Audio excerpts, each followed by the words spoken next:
Turning now to the war in Israel, the IDF says it's taken out 3 Hamas company commanders in overnight strikes, airstrikes, as it continues to strengthen its grip on Gaza City. So Israeli troops finding a Hamas tunnel under the Shifa hospital as well.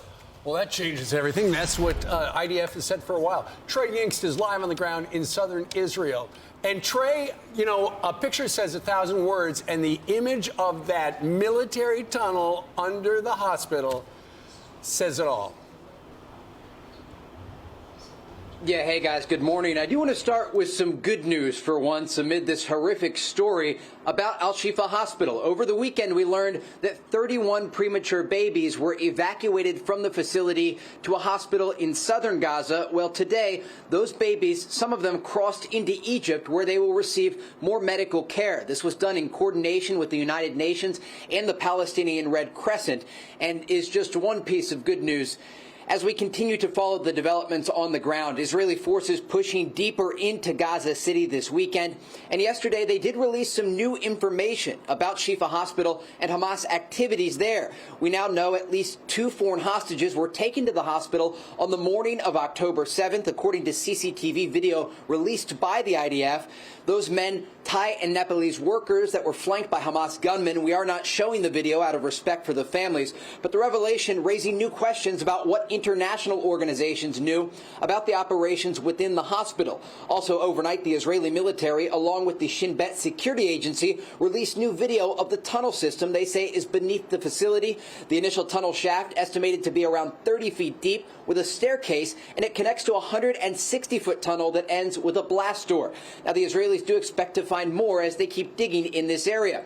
As the IDF pushes deeper into and below Gaza, there are new regional concerns about Iran and its proxies climbing into an unstable situation. On Sunday, Iran-backed Houthi rebels hijacked a cargo ship in the Red Sea.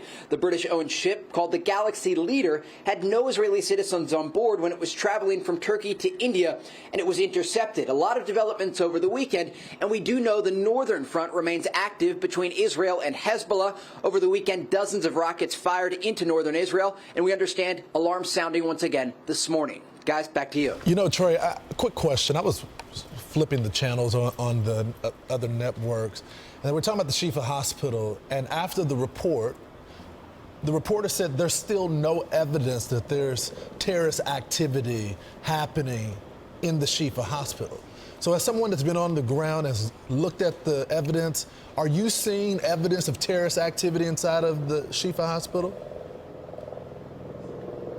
Yeah, so last week, less than 24 hours after the Israelis raided the hospital, we joined them in the middle of the night to see the evidence they had to present. And they showed us weapons in an MRI room and also a number of maps and booklets they say are linked to Hamas. Now, we have no way to independently verify when and where they found those weapons, but they say they were inside the room when they entered, and they've now uncovered this tunnel shaft, which is a major indication and something the Israelis are touting as a victory on the information war, because over the past, and I can just see a Black Hawk helicopter flying toward Gaza. These helicopters are often used to evacuate casualties.